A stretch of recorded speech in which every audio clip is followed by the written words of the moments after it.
open admiration before we begin with the formalities of what we are for today. But I'm a big fan of yours and a huge admirer of yours. And then I send this across all the sociology groups. The allegations that have come to Vinita Singh are you becoming a feminist? Are you becoming a leftist? And in Hindi, the word that was used is Vampanthi. I didn't know the term also. I went to the dictionary. Vampanthi means leftist. That is leftist. I went and I looked for the meaning, exactly what I'm supposed to be doing. Yes, the things I feel for, I'm vocal. And after my research work, till date, I feel, ma'am, that if I cannot make a difference in the lives of people, are they, as academicians, what do we do? We are only writing and researching and getting our promotions and our salary. That activism in me is growing more and more, and the anger in me. The more I'm maturing, the more my hair is whitening, the fear of losing something, some position, something in the family, something my job. That is, I'm outgrowing those barriers, and it's a journey which I'm experiencing from Randhir's age till this age, from when I was of his age and my travel. And day by day, I'm getting more and more vocal and fearless. And I don't fear anything now. Except God, I'm not scared of speaking the truth. That is the strength of women's studies and women's movement. We are product of street fighting. So first 30 years of my life was nothing but women's movement. And then we got into this thing much later. In the 21st century, we became academicians. But first 40 years were only in the women's movement. Yes. Thank you so much. All have come. All have come. All have joined. Yes. I think all have joined. Indu Singh will join later. Because of, and Chanda ma'am is there. Ruchi madam is there. Ruchi ma'am is also there. Correct. Yes. So I request respected participants to kindly mute themselves so that we can avoid disruptions. Yes.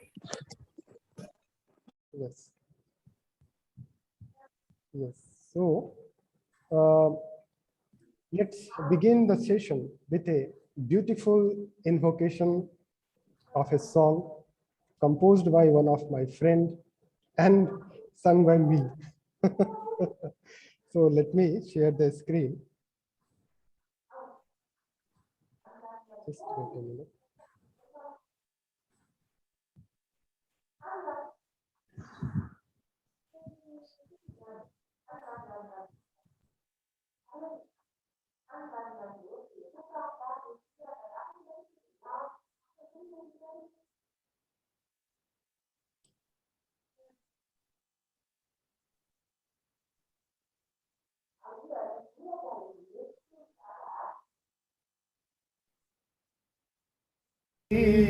हो जो अपनी जाति को तुम कमजोर मानती हो, अधिकार है जो तेरे उनको न जानती हो। तूफा को मोड़ दे तो जो राह चल रहा है, मेरी बहनों जागो अब जमाना बदल रहा है। चिंतन ये मेरे मन में दिन रात चल रहा है सृष्टि की तू जननी, तू मार्गदर्शिका है। भगवान को भी तूने इस कोख से जना है। संसार को तुझी से संसार मिल रहा है। मेरी बहनों जागो जमाना बदल रहा है। अब जागो बहनों जागो, सब रूढ़ियां मिटा दो। अपनी प्रभुत्वता से जग को नई दिशा दो। जागो बहनों जागो, सब रूढ़ियां मिटा दो। अपनी प्रबुद्धता से जग को नई दिशा दो। अज्ञान का अंधेरा सच को निगल रहा है। अज्ञान का अंधेरा सच को निकल रहा है। मेरी बहन जागो, अब जमाना बदल रहा है। चिंतन। So, thank you so much for your kind attention, and really it's a very good song. And thank you so much, Dr. Devendra, for singing.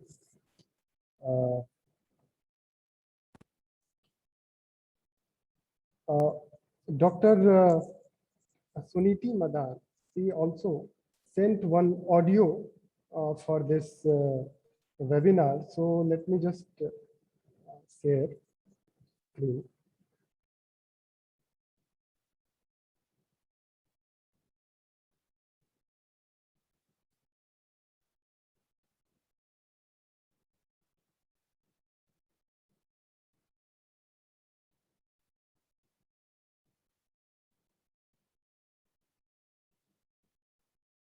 Yes. So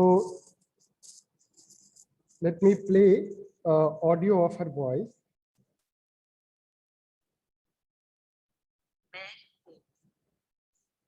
मैं लौ हूँ, मैं ज्योति हूँ, मैं ज्वाला हूँ, मैं अग्नि हूँ, मैं जननी हूँ, मैं दुर्गा हूँ, मैं शक्ति हूँ, मैं मुक्ति हूँ, मैं स्वाधीन हूँ, मैं सशक्त हूँ, मैं विद्या हूँ, मैं स्वाभिमानी हूँ, मैं मणि हूँ, मैं परवीन हूँ, मैं स्वाति हूँ, मैं इति हूँ, मैं कांति हूँ, मैं कीर्ति हूँ, मैं क्रांति हूँ, मैं आंधी हूँ, मैं शांति हूँ, मैं शीतल, मैं हिमानी हूँ, मैं भवानी हूँ, मैं हठ हूँ, मैं सब्र हूँ, मैं दिव्य हूँ, मैं अब्र हूँ, मैं सहनी हूँ, मैं सुहानी हूँ, मैं मोहनी हूँ, मैं रूहानी हूँ, मैं चंडी हूँ, मैं नंदी हूँ, मैं कालिंदी हूँ, आनंदी हूँ, मैं माया हूँ, मैं सरमाया हूँ, मैं ख्याति हूँ,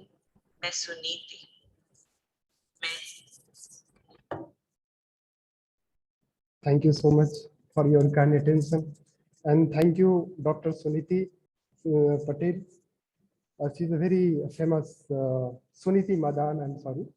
She's a very famous poet, academics, and educationist from Chandigarh. So, namaste.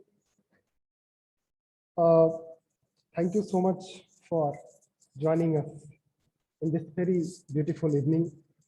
I, Randhir Kumar Gautam, on behalf of the School of Humanities and Social Sciences of Raffles University, welcome you.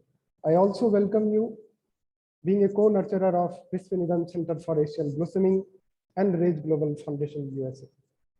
It's a great pleasure and indeed an honor to have available with us distinguished honorable speakers.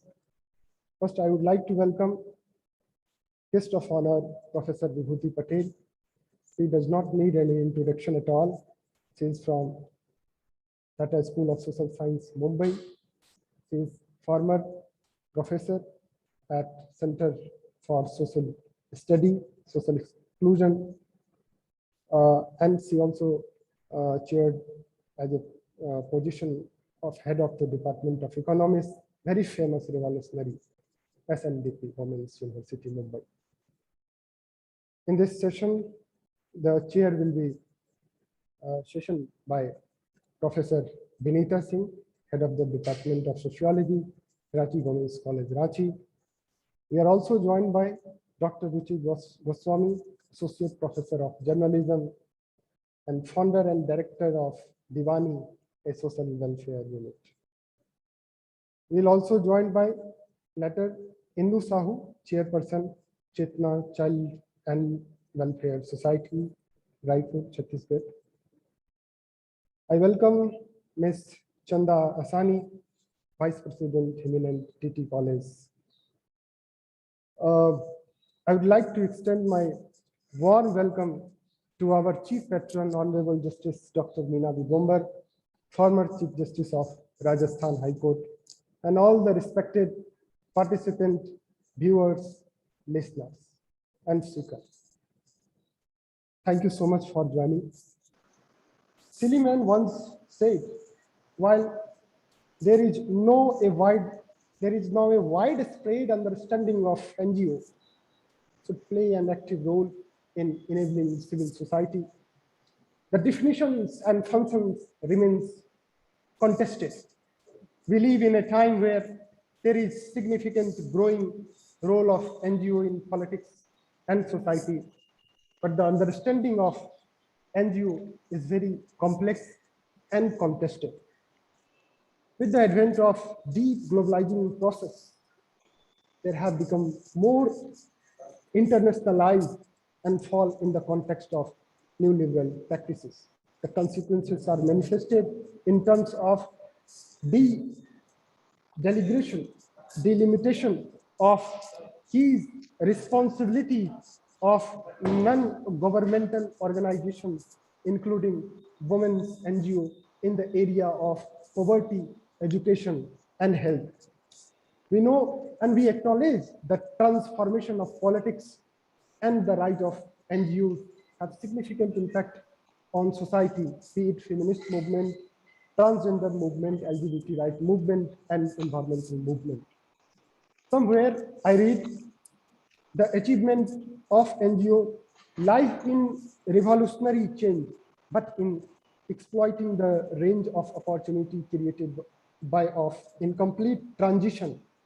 If you talk about a waste from transition from mass society to post-industrial society or fourth stage of globalization, in the context of Africa, from authoritarianism to semi-democracy, in the context of India, democratic nationalism to Mediterranean or crony capitalist nationalism, and from international relations and global politics in wider world.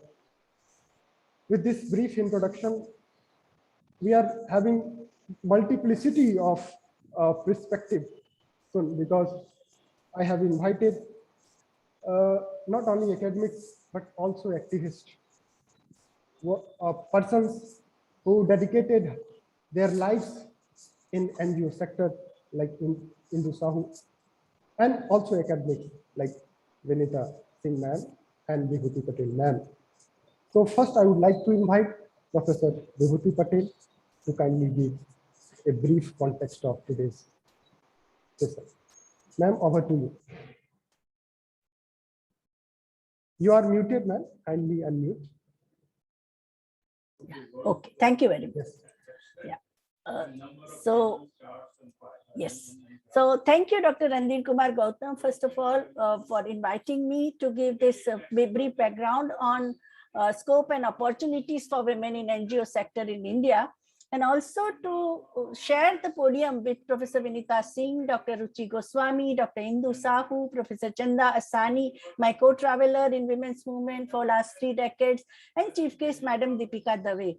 I think we all know that in response of current health emergency and the related human miseries due to lockdown and social isolation imposed by the coronavirus pandemic, NGOs have played a very dominant role in disaster management and also social solidarity. The way they ran the community kitchens, provided support to migrant workers who were walking for miles together, and also negotiated with the government structures and provided temporary succour to the aggrieved human beings. So I think once again the discourse on non-government organizations, civil society organization, community-based organizations have taken a center stage, not only in India, but all 191 countries where COVID virus had played havoc. the fear of NGOization of civil society, which was a very fashionable theme right from 2000 to 2018. I think that people are revisiting that theme, because had there not been NGOs, who would have played such an important role of intervention, timely intervention, transcending coronaphobia and reaching out to the people who were under tremendous multiple whammies of health emergency, as well as loss of livelihood and loss of even shelter for most of the migrant workers. Now, if we see the genesis of NGOs, the social movements, I am a product of social movement of 1970s. Okay, I entered the women's students movement, youth movement, and later on women's movement. By 1972, I was in it. So from 1970s and 1980s, what was considered to be a voluntary organizations, or the students organization, tribal organization, Dalit organizations, which also started in the 70s in whole of Western India, and also organizations of youth and special interest organizations of writers and filmmaker, revolutionary filmmakers and all. So that created a new kind of governance challenge to the existing governance structure. And what we saw that these social movements, which was for 20 years was just fighting from the street, they started getting consolidated into institutional structures, that means NGOs, by 1990. And now currently there is a big debate going on initiated by the young feminists of collective standard setting, that these NGOs, which are morally high because they work, as Dr. Randhir Gautam told us, that they are working in a social sector, they are working against poverty, they are working for education, promotion of education, health, and the right-based approach. But at the same time, there is also a need to come up with the certain standards and code of conduct. Like NGOization clearly represents the growing domination of certain organizational form that is different from early consciousness raising organization, because consciousness raising, the tools which Paulo Freire and Ivan Illich used in the Latin American countries to conscientize the farmers against dictatorial regime, which was keeping them poor, which was at a gunpoint was making them cultivate narcotics, drugs instead of a fruits and vegetables and grain. So that kind of a initiation, which began in all social movements, all organizations of the oppressed masses. They may take form of a cooperative or trade union or voluntary organization or a grassroots movement.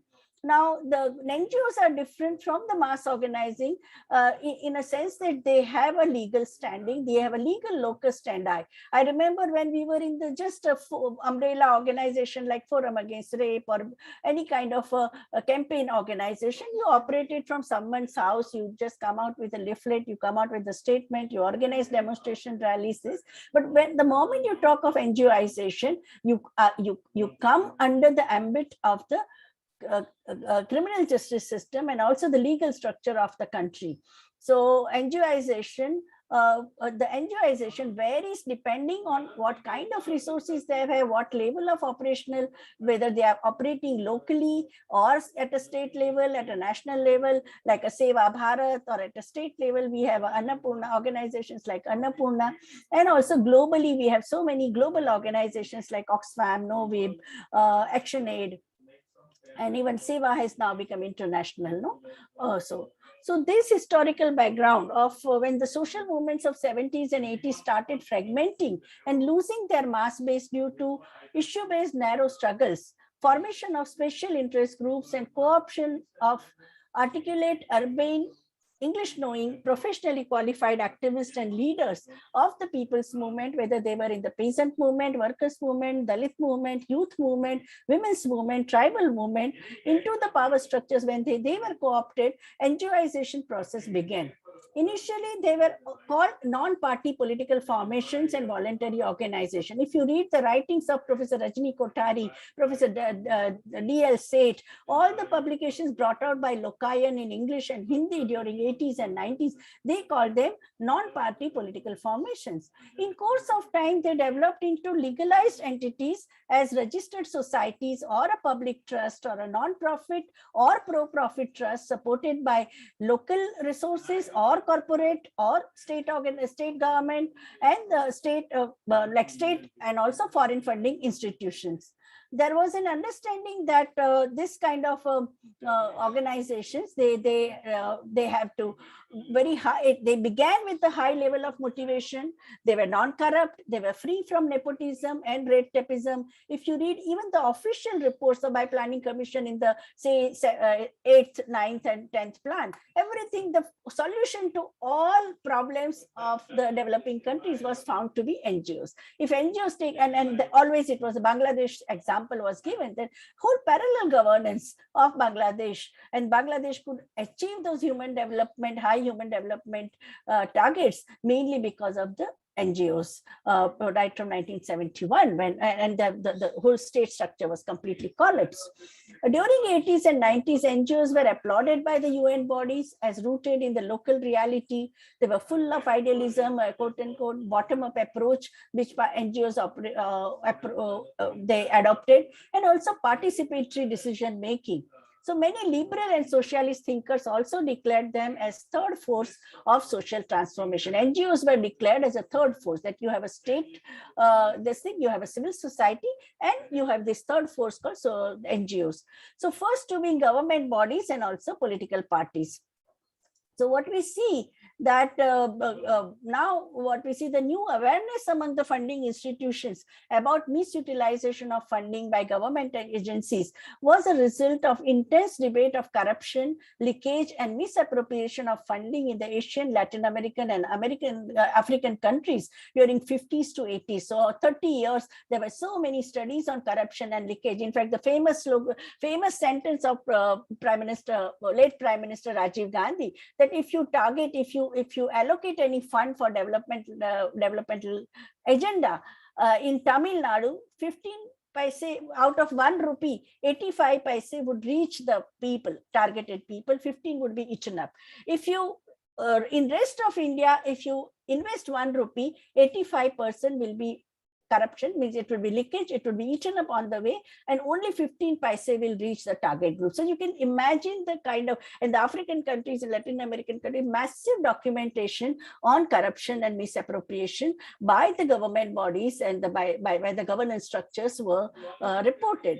In the early 90s, there was a fear that global funding might get diverted to Eastern European countries that was culturally closer to Western world and had to face massive economic and political crisis due to collapse of Soviet Union. So this debate in the development studies circle brought massive change in the functioning of social movements in a post-colonial countries, which were subsidized by the outside funding. Initially, activists and experts from the minority communities and women were forced to accept foreign funding as they were marginalized in their own countries. Rest of the social movements diverted benefits of these fundings without any publicly acknowledging the source.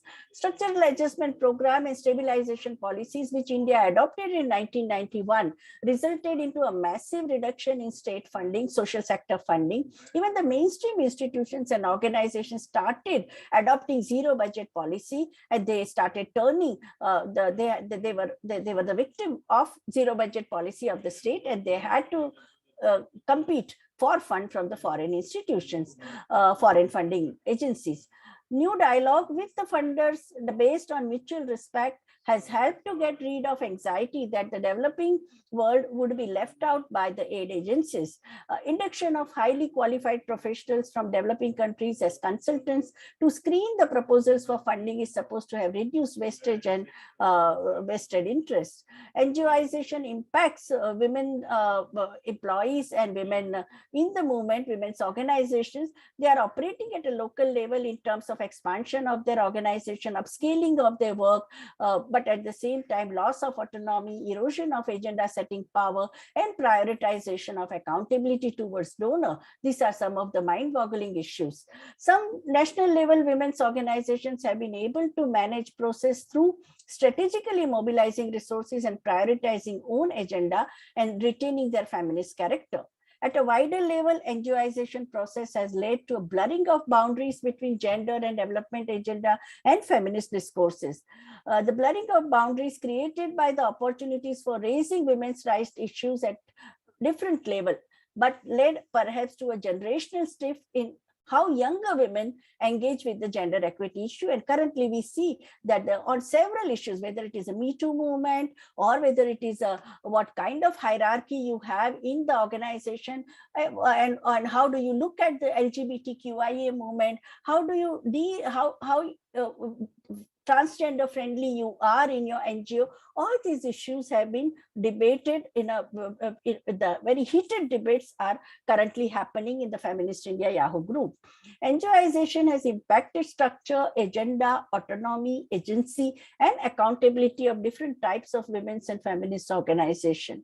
Adoption of service delivery model promoted by NGOs, concern over losing feminist political agenda has taken away steam from women's liberation movement, and influence of management institutions have changed the vocabulary of women's NGOs who talk in terms of SWOT analysis, success, weakness, opportunity, and threat analysis, or SCOT analysis, success, challenge, opportunity, and threat analysis, OD, organizational development, skill development, value for money, value addition, what is your USP, what marketable product you have, who are the beneficiary, who are the benefactors. So even the language of NGOs has completely changed over in last 20 years. Feminist solidarity and feminist ideology have taken a backseat, as in a neoliberal backdrop, each one is competing for patronage, travel grant, institutional funding, perpetually insecure about poaching of talented staff, or all NGO directors, they are complaining.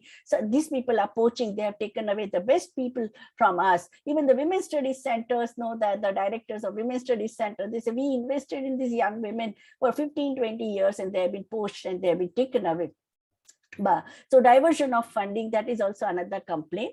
The new slogans among the NGOs, like which are contact is capital. So be careful about the contact. Don't share your contact. So everyone has a complaint against me. Don't tell anything to Vibhuti, otherwise she will share with everyone, you know. And we come from the social movement, ethos are that share and care. Solidarity is very important. Network for power, concentration and centralization of resources have been the mantra of NGOization. In this culture, spontaneity, trust, solidarity, collective effort have been replaced by calculated move. What is your utility? The secrecy, individualism, atomized existence among women's groups. Only positive fallout of NGOization process is that feminist organizations like Jagori or like women's like Vacha or Sahir in Gujarat, they have been able to strengthen their institutional positions, means recognition by the mainstream bodies, consultancy firms, training centers, building, they have their own building, they have their staff, they have financial security, and they have created a wider reach through links they have developed through collaboration in the NGO projects. Moreover, women's organizations were forced to rethink their mobilization strategies and discourses as larger number of educationally qualified younger women and men engage with gender and development projects implemented by NGOs. So who is left for the voluntary work? That becomes a major challenge. The slogan of Me Too movement is more women in more powerful position. Okay, that has emerged over last 5 years globally as well as in India. It applies to NGO sector also to enhance social security, social protection, safe working environment without sexual harassment or discrimination, sensitivity towards reproductive rights of women, whether it is a menstruation or pregnancy or maternity rights, agenda setting power that women should have. Women are not to be seen. Most of the NGO patriarchs, they just say that women are to be seen, they are not to be heard. Okay, so that kind of a culture which is existing in a male-dominated NGOs, that needs to be countered by creating more powerful position for women in the NGO sector. Women need to have a voice in decision-making process. And the slogan in 1975, which we all used to chant, "We don't make coffee, we make policy." I think that needs to be popularized now with a great gusto. More NGOs with women leadership are needed. NGOs need to implement labor standards, that means decent work, health insurance, maternity leave. Most of the NGO community-based workers and grassroots workers are working under extremely adverse circumstances. They are prone to illness, they are prone to accident, they are prone to many hazardous responses, either from the ecosystem or from the environment. So it is very important to provide them social protection. Their health insurance is very important. Violence-free workplace, cluster approach in recruitment. Don't send a woman alone. Just send them in a group, three, like my SNDT Women's University. Any work outside the campus, we would send a group of women so they can voice their concern, they can help each other in case of difficulty. And if we create this kind of ambience, then the NGOs will be opportunity driven, not distress driven. Opportunity driven, the talented women who are committed to society, social transformative change in the society, they would find the NGO position attractive. Otherwise, because you don't have a 55% cutoff, you can't get job in the academic world, or you can't get job in research institution, or there is less qualification, even corporate would not take you. Then you end up in NGO because out of the distress, okay, because you don't get that. Should not happen. So I think the whole debate on collective standard setting in NGO and humanizing the NGO structure, institutions, ecosystem, and the relations among different people with different kind of qualification, that is very, very important. Thank you very much for giving me this opportunity. Thank you so much for your excellent presentation. It's very precise, and you have touched almost all the dimension of the thought of NGO itself. And thank you for making us understand about the process of NGOization and feminization in the sector. Thank you so much, ma'am. Now I would like to invite Professor Vinita Singh to kindly give her comment on the very issue that is. Thank you so much, Randhir. I will take over from Professor Vibhuti Patel. Ma'am, I feel so small and dwarfed in front of your macroscopic horizon that you have covered, but I'll still dare to open my mouth and put up my views in front of you. I would go for the topic. There are three words used. I would first like to stress on the three words. One is scope, the other is opportunity, and the third is women. I begin with the term women. My stand is that when you talk of women, it's such a huge, the term itself is so meaningful and meaning laden. We generally don't realize that when we use the term women, women themselves are categorized on the basis of economy, polity, caste, religion, age, education, occupation, and we cannot think of this huge group only on the sexual basis and make uniform statements or judgments. They themselves are categorized, and we really have to look into those categories. A simple thing like a 15-year-old and the vulnerabilities attached to a 15-year-old will definitely not be there with me. Or if I'm a married person, a divorcee, or a single woman, society's perspective or perceptions towards me as an individual changes. Or my occupational background or professional background makes all the difference, a huge difference in my life. Religion. One side we talk of Islam, with the other side Christianity, third side Hinduism. You look at the basic differences caused in women's lives, just because of the religious backgrounds. So my first thing I would like to verify or talk about is that women cannot be treated, any group, anyone who is studying or researching into women, we generally tend to take them as one unit, which I feel will not be justifiable, because they themselves need to be looked into with all these details, or it needs more to looking into the categorization. The second term that we have used is opportunity in the NGO sector. Now, I being a college teacher, when I see some girls getting married in class 12, the others when they enter their graduation, or otherwise later, I just question the parents that if you are not providing equal opportunity, which you talk about constitutionally, how are you going to justify her results or her pregnancy, or what the in-laws will take care of her academics? You say my responsibility is over by getting her married. So typical traditional guardian thinks that her responsibility is getting the daughter married. This mindset persists, God forbid, till date, as if she's a burden to be unloaded on some other family's back. And experiences in across have shown that in spite of all the talks, all the laws, when it comes to practical application, you never have the equal opportunity which a male child gets, whether it is family of procreation or whether it is family of marriage. And the basic reason is the domestic work regime, the roles, the gender roles. Gender roles are so distinguished in Indian society that we start discrimination unknowingly within the family circles.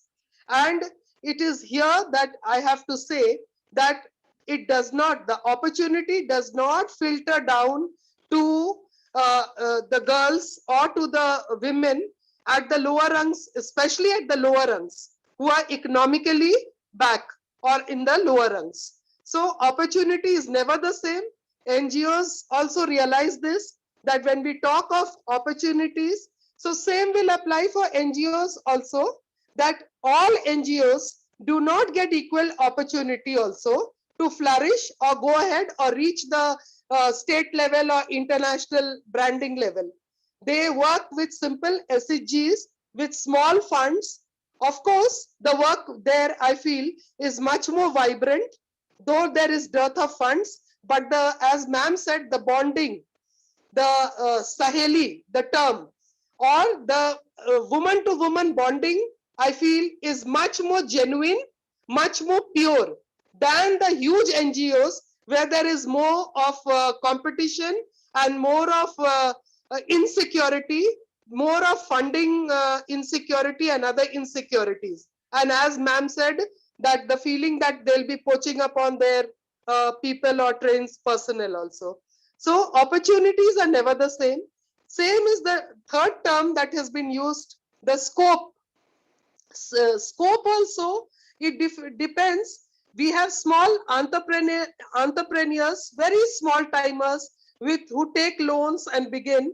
And really, as ma'am said, this COVID situation back home, when all the migrants returned to rural India, and when they were out, as you know, from the metros and the urban centers to the rural centers, they started working with Manrega, and Manrega could not fulfill that many mandates or provide jobs for that many people. So when they started the cultivation, the horticulture, the vegetable cultivation, I'm talking of Jharkhand, we have huge opportunities there when it came to cultivation. They started planting fruit orchards, and then they came in plantations of such fruits which had good market selling, of which would be sold at a better price. So these things we are noticing post COVID, that those who are coming back, the migrant workers, They are getting help from government as well as from NGOs. But the basic thing is that the scope of small entrepreneurship is growing. And I can vouch, I'm no pro or anti-government, not a politics person from politics, but I have to mention that when Prime Minister Modi was talking of this Atmanirbhar Bharat, he was laughed at and 10 mockeries made at, but he who wears the crown knows how heavy the crown is and the thorns that are in it. You put yourself in any person's shoes, you'll realize that as individuals, with the kind of population and the diversity of population that India has, it's a huge mammoth task. Forget about the nation head or country head or state head. No one individual can hold that crown which is full of thorns. So this Atmanirbhar Bharat was a good initiative in the sense that these people who had flown, mass migration, now there is a reverse migration, and you're seeing people, those who went back after the first wave, again they were pushed back with the coming of the second wave. So now they are gradually trying to settle in rural life, and I think rural India is I can talk on data. We don't think in sociology also we need data to prove our facts. So we can collect enough data to prove that those people who have returned after coming back, they are settling in, and especially in Jharkhand, the floriculture, the horticulture, and the cultivation. Now it is the season of cultivation also. Like things are moving now. Life is moving. That's one good thing. And now another thing I would like to say, how this process has moved. This NGOs, how did they move? Initially, it began with some people doing charity work. Then it went to development, as ma'am said. Then it came down to sustainable development. Then the empowerment process. And then now, after the empowerment process, things get stuck where the funding sources come from. Now, this funding also, as ma'am has already put it very blatantly, all kinds of funding are coming in, and with international funding growing, there is also a fear that ideologically, are they going to make us slaves, or do we have to take in everything they talk about, or accept everything even at the ideological plane or their culture, as ma'am knows, and we all know that what globalization has fruits, but it has also given many negative things have also come with globalization. So now what is important as a student of sociology is the role of the family, and how much of role models do we have? How many small time entrepreneurs or people like Ila Bhatt who have become international figures? So how many role models are there for us to cite in real life? Then how much of passion we have? As I was just conversing before this with Vibhuti ma'am, when I said when I was working with the domestic workers, the book was published, I got my degree, but that doesn't give you that soul satisfaction. There is some vacuum, I feel, because until and unless you are not able to make a difference in the lives of people, ultimately you feel hollow from within, that all you did is got a piece of paper as a degree, as a researcher, did some academic work on it and sat down. Your real joy comes from activism. Hats off to people who are fighting for these rights of the downtrodden.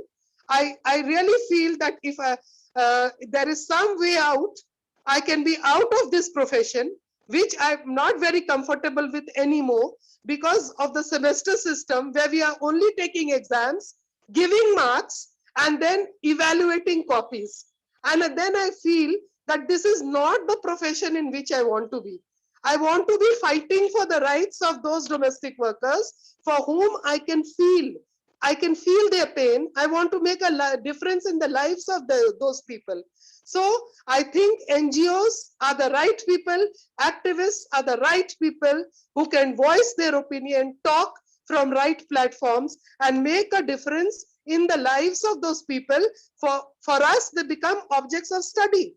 But for them, they are not objects, they are not subjects. They are live human beings whose lives are being transformed and taken care of by NGOs.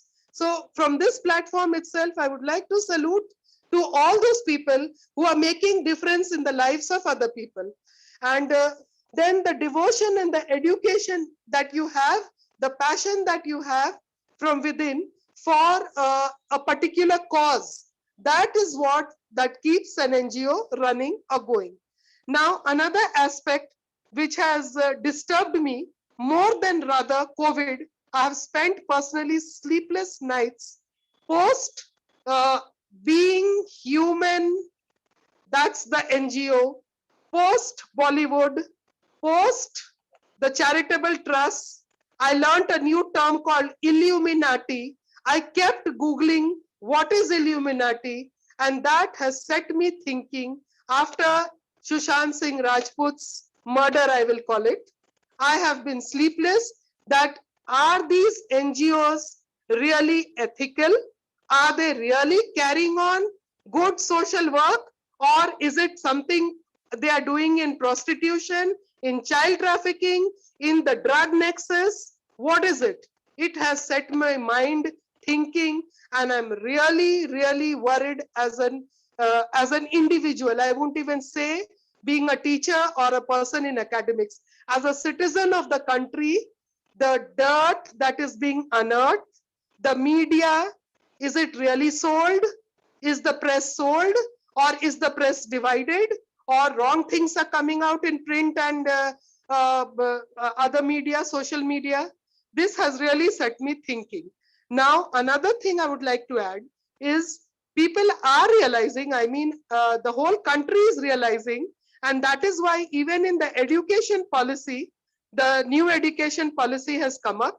They are talking of skill development, and they want people to be, along with pen, paper, and academic thinking and strategy building and consultancy, we come down to on-job work. On-job training is being given more and more of importance. Today also in the first half, I was rather trying to learn about some things about White Hat Junior and what is cyber hacking and how cyber hacking takes place. What is cloning? I was trying to learn the terminologies through a class, a session for the IT students. I joined the students class because the IT and the BBS students, they use these terms and the children are friendly. But I, being non-technical person, not friendly at all with internet facilities and things like that. So I try equipping myself and learning. As far as the scope of NGOs is women are concerned, it ranges. It depends on your personal ability to the ability to formulate and how much of solidarity you can create. It all depends on that. And the selflessness. Do you have any vested interest? Is it power? Is it money? Or is it really coming from the passion? So what is the direction in which you are taking your NGO or work? This needs to be examined. Ma'am has put in a very macroscopic picture befitting an economist. I'm talking from a very microscopic view and my personal experiences as a simple teacher in a simple college. That's all I would like to say. Thank you so much. Thank you. Thank you so much. Beneath Dr. Vibhuti Patel, madam, would you like to say something? You are muted. Yeah, Yes. I think Dr. Vinita Singh has really complemented and provided far more grounded understanding of the situation, and especially some of the major challenges which are faced currently within the during the period of lockdown, and the kind of anxieties and lot of heartbreaking news that we have been getting, and the way she ended, that how we need to really seriously reflect on what is happening in the name of NGO. There are NGOs and NGOs and NGOs, which are the good ones, which are the trustworthy, and we need, that is why the issue of setting the standard becomes very important. What should be the code of conduct? What should be the standard? Because it's a totally unregulated sphere. And that is why so many irregularities and might is right kind of a culture that has propped in NGOs. And I think that needs to be taken care of. And we as a civil society organizations and democratic participatory process becomes very important in this. Yeah.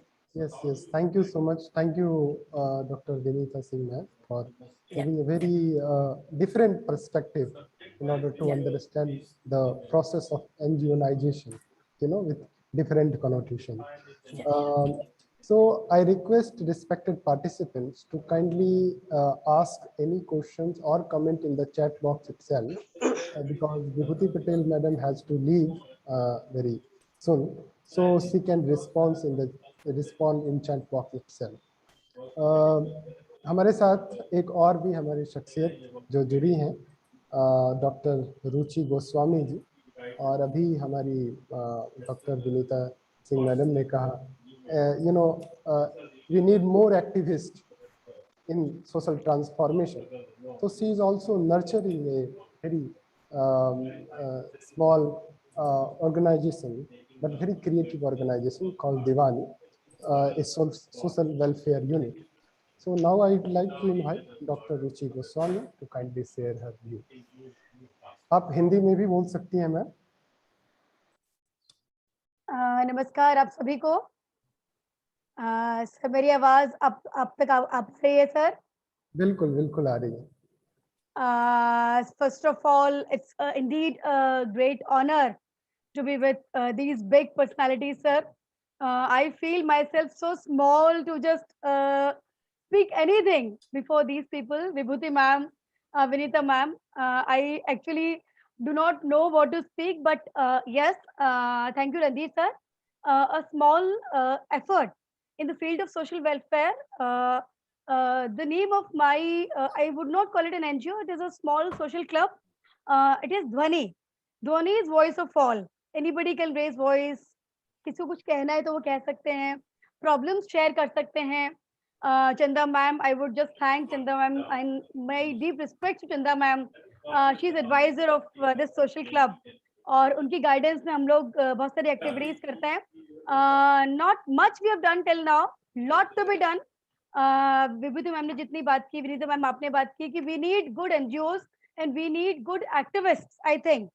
तो आप लोगों से सुनकर ऐसा लगता है कि a lot can be done, a lot can be planned for these people, a lot can be planned for these deprived ones, for these people who need us, the people who need women.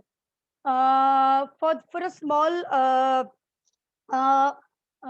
I would like to say a small, I've prepared a small PPT.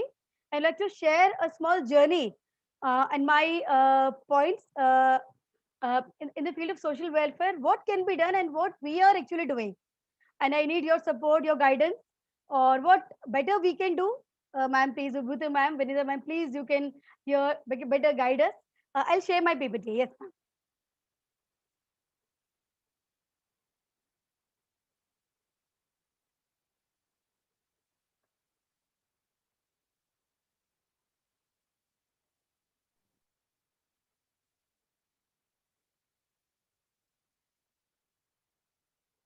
Randhir sir, is it visible to you all? Yes, it is visible. Okay. With all your permissions, I would like to just say something about it. I do not know the definition of an NGO, ma'am. I do not know the definition. I just define it my own way. मैं ऐसा कह सकती हूँ, ma'am. It is a helping hand. It is a helping hand, and anybody can help anybody. अगर मुझे अपनी society में कुछ लग रहा है कि मुझे इसकी हेल्प करनी है, तो मुझे लगता है एनजीओ का पर्पस वहीं सर्व हो रहा है. चाहे वो एक 15 years की बच्ची हो, चाहे वो एक 80 years की women हो. And this is a picture wherein the schoolyards, small school student of 15, 16 years is helping these small children and telling them the importance of ideally giving them food packets and telling them to give the importance of education also. What I believe, I think the young minds and the young children, the schoolyards, the collegiates, as I am a media faculty in a college in Jaipur, Rajasthan. Uh, Women's Studies Center, we also run a Women's Studies Center, or I got good guidance from Chanda ma'am, or it was my initiative when I got a chance to be entered into that cell, or Chanda ma'am just told a lot we could do that time, but my small ideas, what can be done through these, we can be the helping hands for these children. Let the young India help us. These young children, the school years, the college years, they can help us in this regard. Instilling value of education, a big problem. These children, they want to study, but telling them the value of education in a small scale, making them independent, making them empowered. We can just tell them what is important for them, what is to be done in that regard, and what can better empower their lives. This is a picture when we just had a food drive, ma'am. We just, not a big research, but we tried to just drag a small part of Sodala area, Jaipur, and we just dragged out some families. जहाँ पर ma'am because of corona, post covid, some of these women just lost their husbands, and some of these women lost their young boys and young girls who were a source of economy, source of money, source of we just tried to drag out these 80 families, and we just tried to provide them with the food packets and also talk to them that what better, what can they do. And my what I concern, women can do better for the women. We as a women, as academicians, as educationists, I think we can just do better. We understand their psychology. These are these maybe the concerns, psychological concerns, social concerns from our side, emotional connect. We can just help them living better lives, understanding the community. Women power is ultimate. That in a total way, in totality, the women can do wonders, I think. And also the economic concerns. Viewing all these indicators, we 40 members of the small social club try to help these women in giving them food packets, also asking them what they can do and how we can help them empowering themselves. These are the major, as Vinita ma'am and Vibhuti ma'am just told us in a right way, in an exhaustive way, what are the basic issues that the women in India or the deprived ones are just facing nowadays. And in the last so many decades also, the same problems are existing till date. Illiteracy, lack of proper education, sexual harassment at workplace, education, health, security, these, and NGO at the same time plays the NGOs, the micro NGOs, the macro NGOs can play a vital role in combating all these issues. A promise we as a women, we as academicians, we as a part of the social society, this community. What I think we can think today. We can think today what we can do now. What we can do at the same time for these people, for the society, and the moment we are just living today is precious. As I got insight from you people that what can better do, what the NGOs can do in a better way. But this is the crucial moment, ma'am. This is the moment where we can think of just taking steps in helping anybody.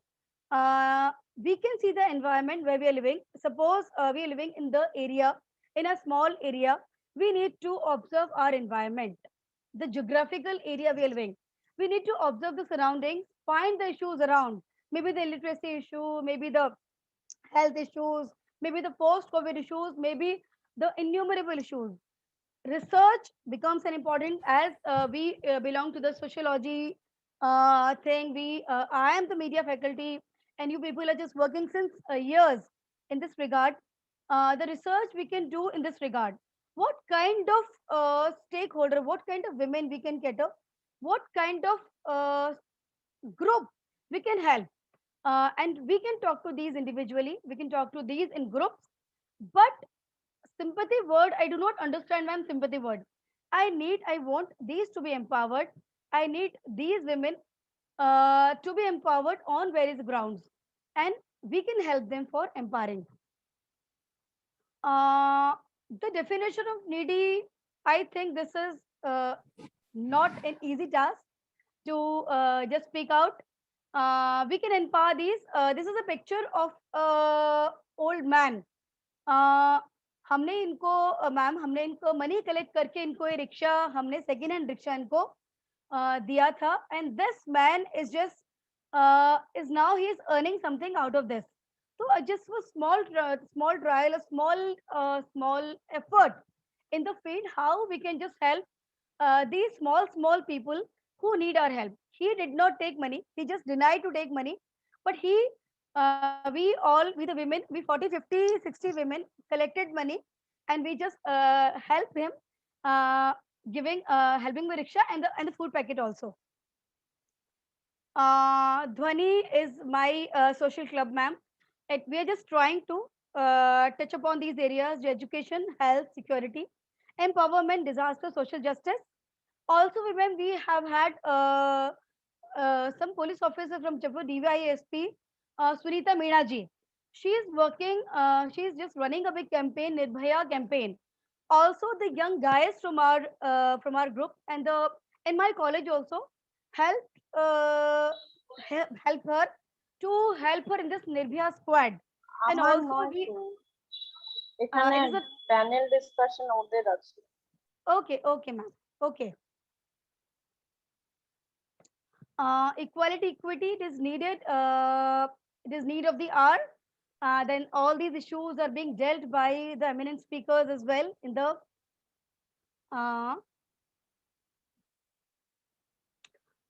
better food. We can just help these women or any group of the society to have better food, to have better resources, better health, better education, better lives. Or we also just try to help the women, female, from 2 areas in Jaipur, and help them to just earn something, earn and learn. So we just tried to research what kind of work they can do, and out of that research, we found that out of all, they can be engaged in stitching, paper bags, masks, cloth bags, and papad, badi achar, and jute work also. A small trial. Happy Independence Day. Tomorrow is a big day. Or we can take a pledge on the 75th Independence Day. We can promise ourselves to help one child in a month the way we want. We can promise to help one woman around in any manner. We can promise to give food to one family in a month. Promise to our nation to be a help, change our society. Also, government schemes we know. This is all, ma'am. Small effort and my ideas about it. Now I just request Vibhuti ma'am, Vinda ma'am to help us, and their ideas also will just work out those ideas which can help me and my NGO and my social club in just working out and helping these women and in that community groups. Thank you, sir. Thank you so much. Thank you so much, Ruchika जी. बहुत ही अच्छा है और आपका जो प्रयास है वो काबिलिए तारीफ है और डेफिनेटली हम लोग भी आपके साथ जुड़ेंगे. मिस चंदा मैम, आप हैं?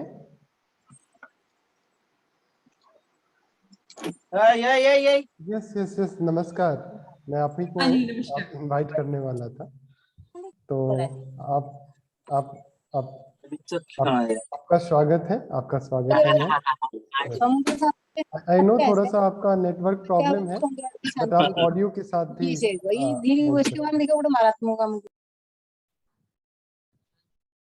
Yes, namaskar, namaskar. Yes, it's visible. Namaskar. Thank you so much, Dr. Gautam, Dr. Randhir Gautam. I have recently, like last 1 year ago, I joined Teachers Training College, which is eminent. It's in a rural area, and Teachers Training Girls College. And but my training was from a rural outreach program of SNDT Women's University, where I learned of what is political and what is apolitical. And so now, since we are talking about NGOs, women and scope, so in India, even if 1% women are part of NGO, that 1% of women in India is a very huge number. So when we talk about that NGOs, so NGOs by Professor Vibhuti Patel said that the genesis of NGO. So genesis, before the genesis of NGO, we have to get at the genesis of nations when the empire broke up. So we have late 40s empire breaking up and nations founding. So all over the world. So, and in 20 years, like 70s, when the people's movement start, NGOs sprung up. So we need to understand the connection, that what is this? And when we say, and Professor Vinita Singh said, I am just talking about individual, that is the most powerful statement of an individual stating what she feels. And Professor Goswami, Ruchi Goswami, she is making another statement by coming out of her boundaries to reach out not only herself, she is also helping other women to get together to make a difference in the society. So when all these things like different spheres people are wanting to help, we need to know what is political and what is apolitical. So an outreach program of a university, of SNDT Women's University, which Professor Vibhuti Patel was part of initiating it. She was there right when it started in 1974, where Center for Women's Studies started in SNDT Women's University. Center for Women's Studies is a political, the department is a political department. And I joined that place in 1996. So it's like, and then I asked myself, where was I then? Where was I in 70s? I don't know where I was. So there is a whole lot of people who are not even aware of what's happening.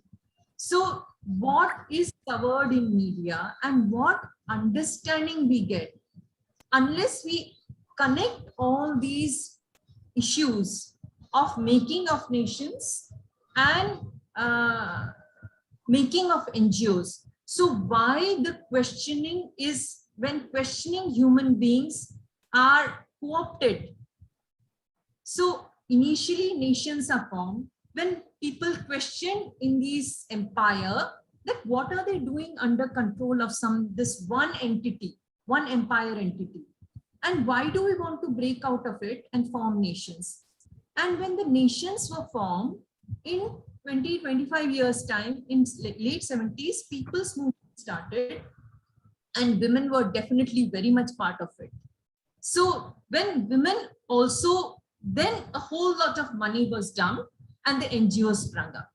So that means the questioning of women and men, not just women. So questioning of women and men, all are co-opted. So after what the session one by one, it is like a journey of the whole political journey. starting from what Professor Vibhuti Patel started, how genesis of NGOs, and then Professor Dr. Vinita Singh is sharing her individual journey of individual thinking and thoughts, where she kind of shares her feelings. So to be able to share one's feeling about this collective space is a very political statement. So women's studies says personal is political. So when if we are not able to connect all these, and then Dr. Ruchi Goswami, she keeps mentioning, I am doing something very little. So why should women think that they are doing something little, which we should doing a great work? But women are kind of told to think of their work as small, making them invisible. So it is really my pleasure to be part of this whole session. And I was able to listen to everything. That's why I keep the video off, so that at least I'm able to listen and see. So I really thank you so much for insisting. Thank you. And I thank Dr. Thank you, Randhir. Chanda ma'am. And you are a very inspiring soul. And I met so many of your creative students who are doing a lot of great work in Rajasthan. And also, you know, the source of inspiration from Vibhuti Patel ma'am. Yeah, I know. It's kind of, it's like recently she shared a photo, and I want you all to see that.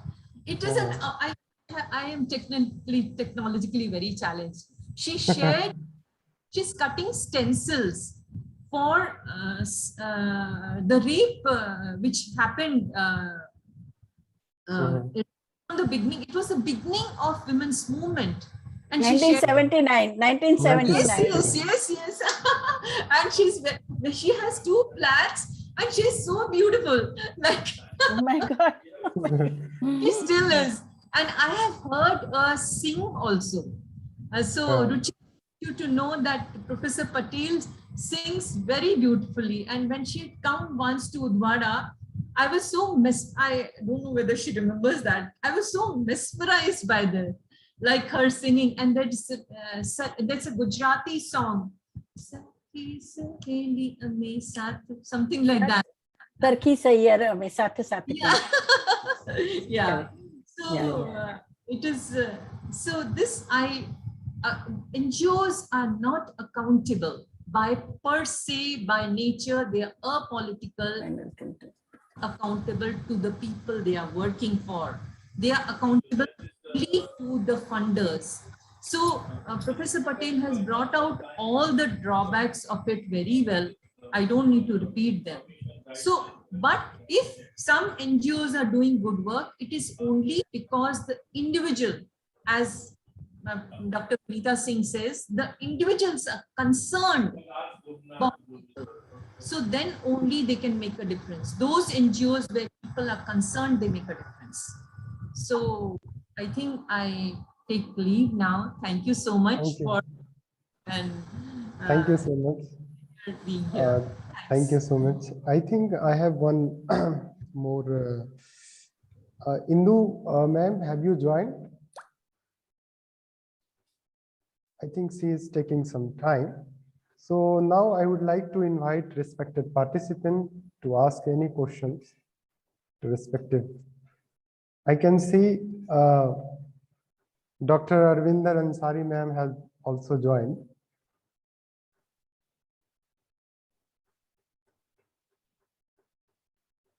I think Indu Sahu ma'am has joined. So I think she is facing network issue, but let me check. Indu Sahu ma'am, are you there?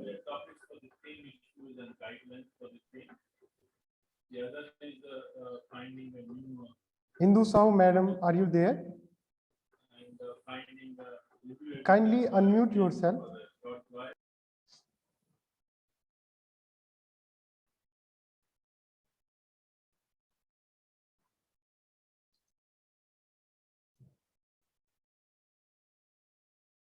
Any participants who are interested to ask any question, you can ask, because Indu madam, yes. Darshani, yes. Please, ma'am. Good evening, Yes. sir. Good evening. Hello, good evening, sir. Yes, yes, good evening. You are audible. Sir, in this COVID pandemic time, is NGO sector has helped India, sir? Yes. You have to unmute yourself. Darshani, you have to unmute yourself. Yes, please ask your question. In this COVID-19 pandemic situation, the NGO sectors are helping India. That's my question, sir. How they help India in this COVID-19 pandemic? Many people suffer, especially women. Yes, Vibhuti Patel, ma'am, one of our respected participant is asking how NGO sector is helping in pandemic sector, pandemic time. Yes, NGOs you have have. done. On 16th of March, when the lockdown was declared, first thing NGOs did was starting the first 15 days were full of police atrocities, and lot of people did not know what were the rules of the lockdown and all that. So holding hand of the people, approaching Human Rights Commission, and by April, and most of the migrant workers, 60% of the migrant workers in the cities and the rural poor, they were facing tremendous hunger, massive sale of ornaments, household items started happening. They were completely resource-rich, and the NGOs were the first one to start the community kitchens. In Bombay, community kitchens started in the last week of March only. My daughter has been doing that right from 16th of March till now. And the community kitchens, distribution of ration kit. Most of the NGOs which were earlier doing organizing talk and doing awareness generation program, all of them completely 100% they diverted the resources for food security. By May and when the reverse migration started, NGOs were waiting. They started walking with the migrants for 2 kilometers, 1 kilometer, 20 kilometers, helping their children to carry their children, giving them distillery water, giving them footwear. In fact, they received call from various shoemaking companies, like a Bata and all. They said they are ready to donate slippers and all. So they did that. They contacted home guards, they contacted local self-government bodies, municipal corporation in the cities, and they started arranging water and gas cylinder for the community kitchens, which were cooking food for 2,000 people, 6,000 people. In Bhiwandi, places like Bhiwandi, 12,000 packets per meal were being made. So that happened. Another thing that private practitioners started charging bomb. So NGOs organized the doctors like Janaswasthya Sabha, People's Health Assembly, Medico Friends Circle, then organizations like the Doctors Without Border.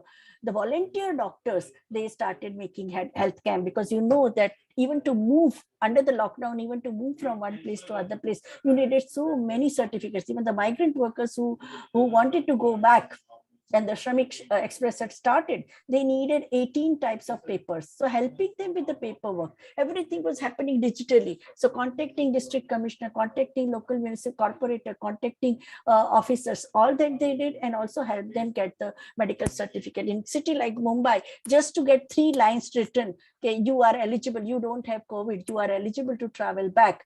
Doctors in private practitioners were charging between 2,500 to 4,000 people, where people did not even have money for a second square meal. Another thing, that in a COVID center and the camp, where there were no separate facilities for women, especially for toilets and all. And there were reported cases of sexual harassment. NGOs immediately took stand, and they saw that separate wing in the COVID center and containment zone for women were created.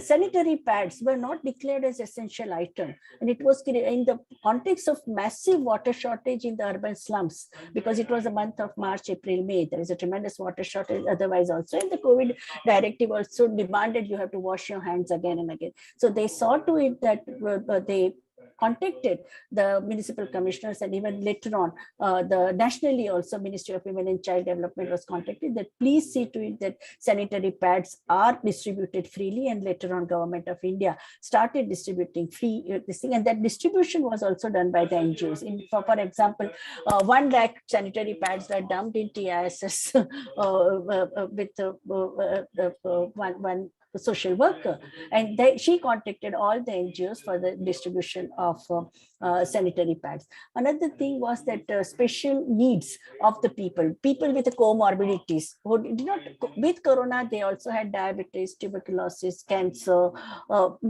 neonatal, newly born babies, because reproductive health, all the maternity wards were converted into corona ward. So women in pain, women who were in labor, women who were in pain, women who delivered babies at home or in the street, and they were also supported by the NGOs. Most important thing is NGOs did, along with relief workers, that they were documenting whatever human miseries were happening. They were writing in Facebook or social media. They were taking pictures. Those who could not read and write, I remember our Jamila Beach, she could not write, but she was at least taking the videography and uploading it on the Facebook. And so people came to know. But if you don't know what is happening at a ground level, you can't even find solution. So the most important role of NGOs was social solidarity at 5 levels: food security, reproductive health concerns, immediate health issues which they needed, plus helping them with various certification that was required, and for a mass cooking, for a community kitchens and all, getting the facilities like Ujjwala scheme is there, but how do people access it? So NGOs became a bridge between government and this to get the gas cylinder or a water tank for camp, or contacting corporate world, Fortune 500 companies to give from their CSR funds to get 2,000 beds or 12,000 those jumbo COVID centers. How were the whole facilitation was done by the NGOs. So they became civil society organizations, community-based organizations, and NGOs. They did not have coronaphobia, where most of the officers and politicians were organizing their meeting on Zoom, online meeting. They were actually going to the community, and even in the Dharavi could be controlled. Dharavi controlled COVID within 1 month. In the month of March, there was a massive beating by police, and by April, NGOs working in Mumbai, they established rapport, they talked to them, they explained to them why it is important to follow the COVID norms and organize mass camp for detection camp and this thing. And now everyone is emulating, whole world is talking about Bombay model, which was a decentralized model. And this decentralization of decentralized manner of combating corona could emerge only because Bombay Municipal Corporation had a very cordial relation with the community-based organizations and NGOs. So it is very important. The communication between GOs and NGOs is very important, and that way Bombay gave a very good example. Because after this thing that Lati Goli Bedi jail is not a solution. Solution is democratic discussion and discourse with the community, establishing trust. There was a tremendous trust deficit in the March 2020, and NGOs acted as an agency to establish trust in the system. So people cooperate. Yes. Thank you so much. I can see one raised hands. Najia Alfat Ahmed, would you like to ask? You have to unmute yourself. Najia Alfat Ahmed, please ask your question.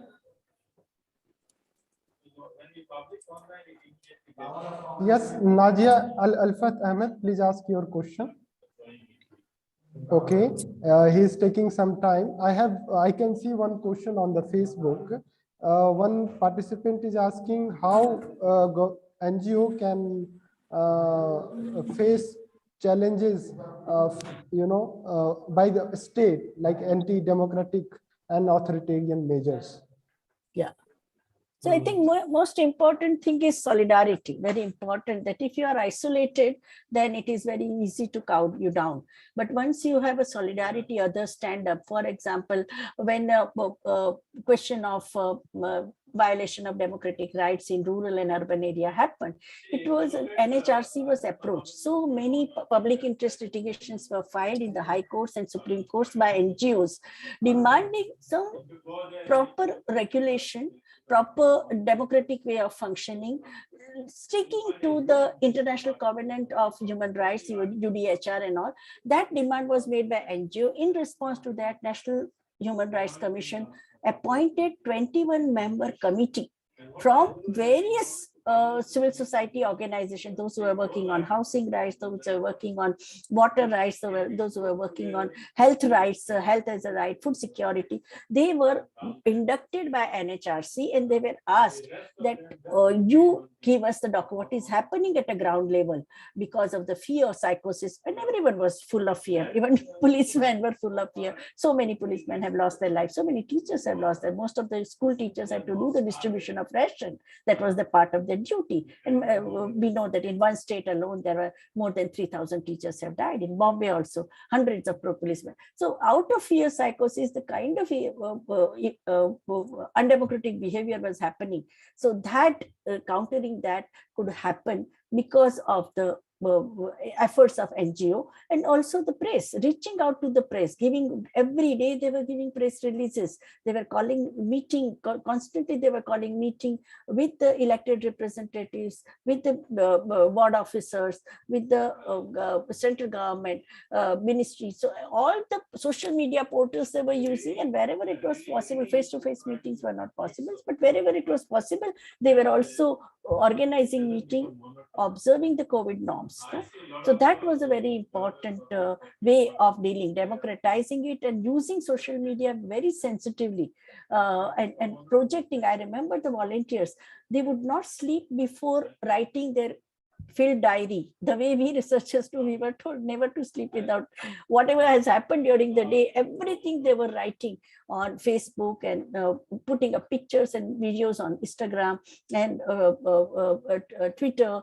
And they were also creating blogs where people could write their responses of what is happening in their area, sharing and carrying of information and resources that was happening. I saw that various NGOs, like if the person was 40 kilometers away and there is another NGO, they would ring up each other and they say that, okay, this person needs milk, or this person is a small baby who is hungry and we need to reach out, or this person is a diabetic and they need a special food. So this kind of a collaboration which they did, and they did also with the government officers, that was also done. Yeah. Thank you so much. I can see one more raised hand. Avilasa Pathak. Yes, you have to unmute yourself. Please ask the question.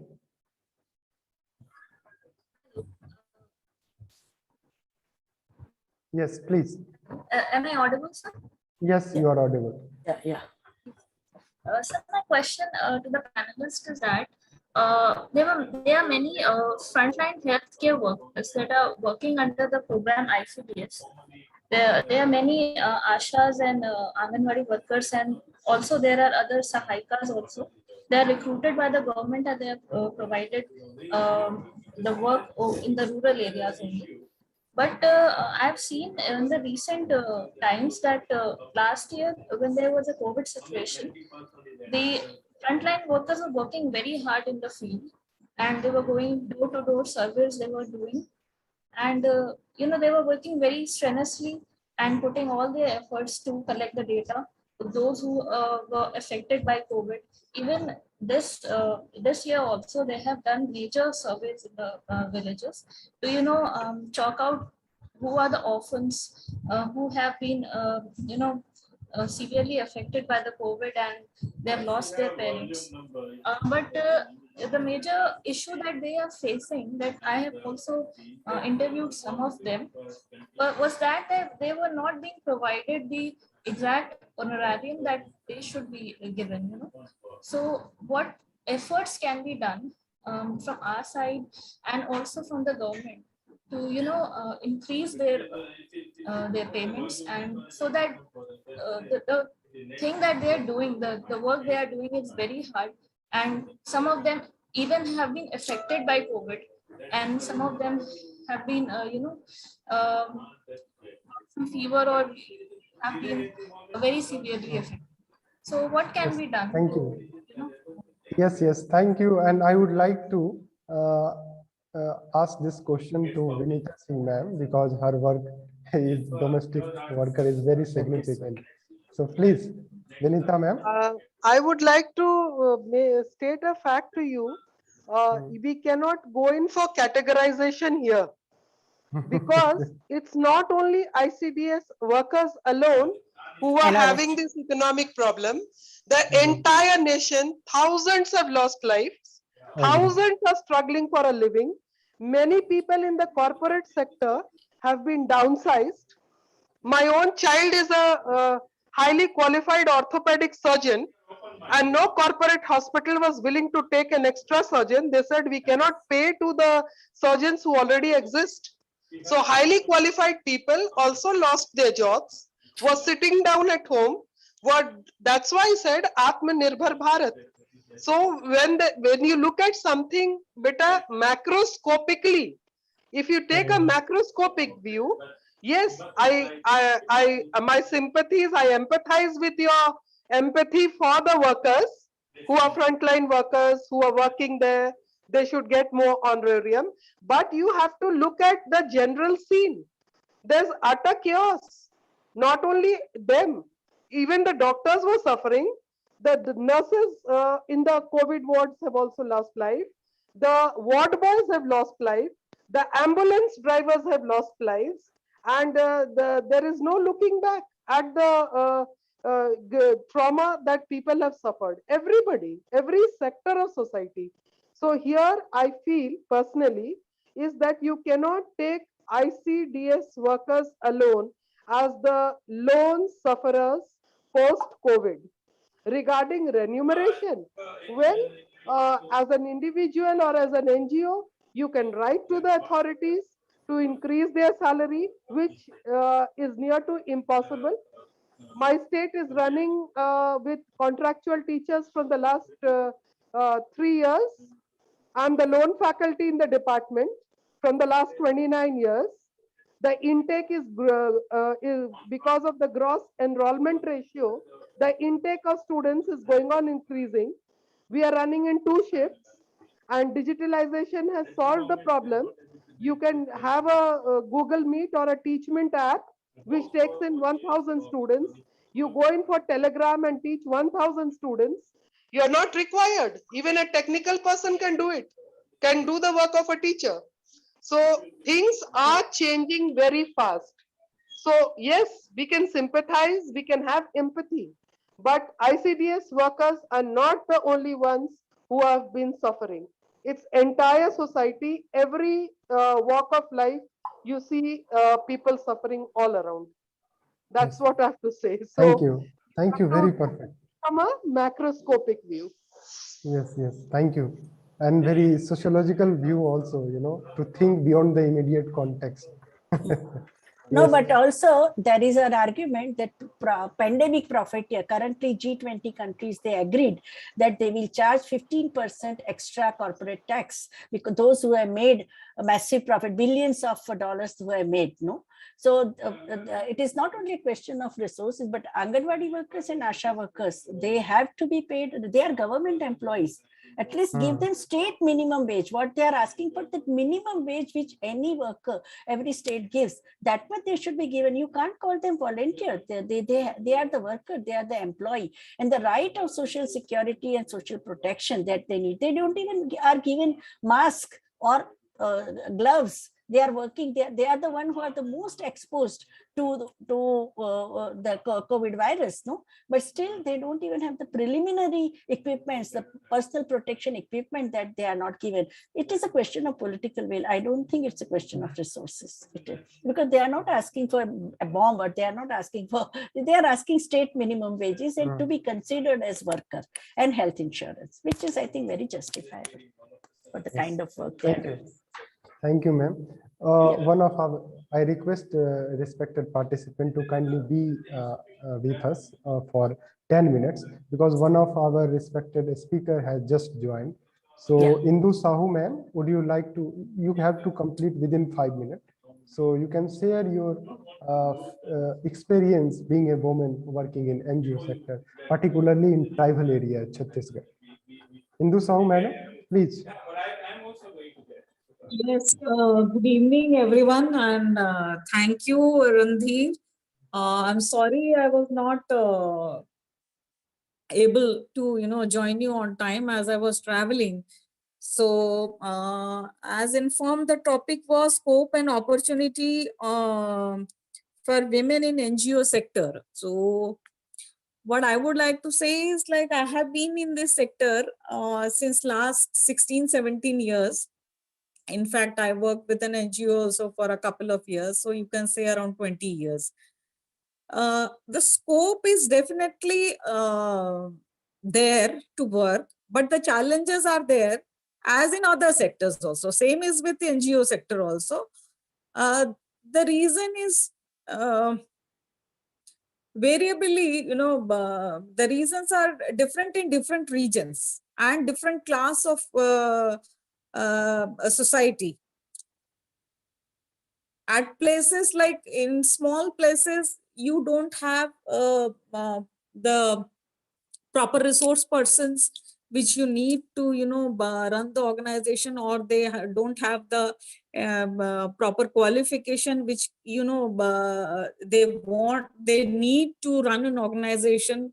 So there we lack leadership in certain areas. I meet a lot of women who want to do some or the other social work, but they don't know what to do. So these are few challenges. And if you want to be in a development sector, if you want to run an organization or a non-government organization, or you want to be in social sector, there is no time limit. You have to be on your toes all the time. So this again is a barrier for a lot of women, because there is time barrier for a lot of them. A lot of girls, they can't go out as soon as it's dark, like after 6 o'clock, they won't be able to travel or go to a place where the help is required. So those are the barriers which we need to cross over. Then only we can increase especially the leadership. We do have people who are working in organizations, but we still lack in the leadership of organizations. We do have a lot of INGOs also, where where a lot of women work, but when you look into the leadership thing, you will find very few women in lead roles. So that is again a challenge, and this is not a challenge just of NGO sector. This is a challenge in all the sectors. So what I think and I would recommend is like we need to put social sector or development sector as a priority during our career counseling also, because people have been opting for various subjects, but still this is the last option. Social being in development sector is last option, especially smaller areas or backward areas. And they don't have good institutions also. When we talk about good institutions which are conducting these degrees, MSW and all. And moreover, I have seen that in graduation, like BSW is not pursued by a lot of children. They just do their graduation and someone tells them that ki isme kuch acha opportunity ho sakta hai, then they will go for MSW. But I have seen very less students or people coming in to our organization who have applied, that they have consistently been doing courses on these kind of things, and being a specialist in a particular field. Mostly I have seen that the graduation is in some other subject and the master's degrees in social work. So what we need to do is like we definitely need more people in this sector and good and trained people in this sector. Even in the skill industry, we have been seeing that, you know, these subjects are being taken up and children are being trained in this sector. So definitely there is a lot of scope for women in this NGO sector. All we need is to, you know, promote it. And since Randhir, you are associated with a university, I would like to request that, you know, I don't know the situation in Rajasthan, but you should definitely ask children to go for such specialized course, so that, you know, we have people experts like this in other states also. And definitely they will get a chance to lead the various INGOs or local NGOs also who are working in different areas and different issues.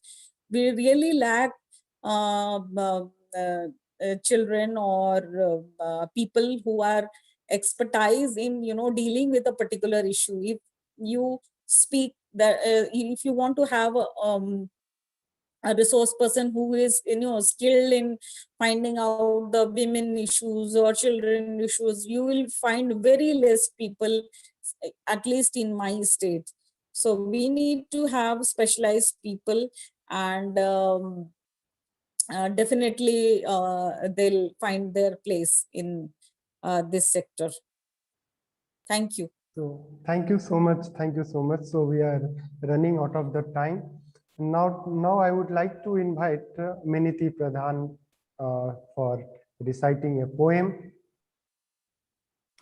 Yes, and then we'll have a formal vote. Can I just ask one question to the panelists? Yes, please. Yeah. Good evening, everyone. It was nice to listening to all the deliberations. But my question is to all the panelists. So what is the importance of a counselor in a NGO? I mean, many NGOs, small NGOs and all, we find there is no counselor, I mean, professional counselor also. And I feel it is very much necessary. So what would they say about this? What is? Then May I answer your question? May I answer your question, ma'am? Yeah. See, a counselor is a very, very important person in an organization, and especially if the organization is working on particular issue, like if they are working on women issues or especially the children issue, you need to have a counselor, because those are the people who can, you know, at times help the children or the women or anyone who is suffering from anything to, you know, take out the problems which they are going through.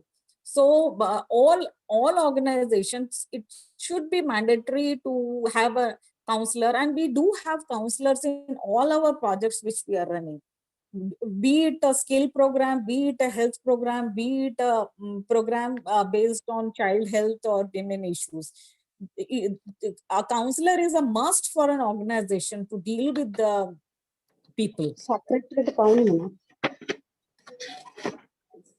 Thank you so much. Thank you. Yes. Miniti Pradhan, would you like to share one poem? I'll just recite one poem. I mean, do I have time to recite 2 poems? Because both are actually, I feel, very close to my heart on women issues. Yes, please.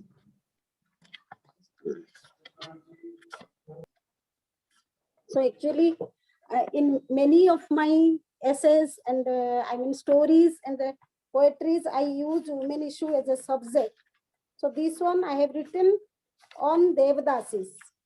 Devdasis who actually like that from the childhood they get married. So that the title of the poem is Sacred Thread. Full of dreams were in my sparkling eyes at the tender age of just 5. A marriage ceremony, loads of gifts, a few new clothes, and hundreds of guests, and a big feast. Unknown to me, pushed me into the future of utter darkness. As time moved, Slowly, I understood the real meaning of my innocent happiness. Feeling the pain of being married to a god, living a shattered life of a helplessness of a Bardasi. In the sacred flesh trade, the royalty and upper caste abused my body and mind as their God-given birthright. I turned into property of every pivot. My so-called lower caste did not matter to them. What and why did my people fear? A curse from God to live the life in hell worse than the 1,000 curses? Ostracized by life of HIV, disease and poverty, living in identity crisis. Me and my offspring, I was cheated into hell in the lore of heaven. I was cheated into hell in the lore of heaven. Stop this exploitation. And in the false name of caste and religion and tradition. Let your narrow selfishness dissolve in the conscience of divinity. Be alive and wake up to the call of humanity. Thank you. And one more poem, I will just in recent Women's Day, I have written. It is about all the women, how every woman possesses all these. I mean, how they are a superwoman. So this is. I am a woman, a superwoman. I am Sita. Digging into the depth of my heart, what did you find? Fire or gold? The lowering flame that will crack open the earth. I am a woman, a superwoman.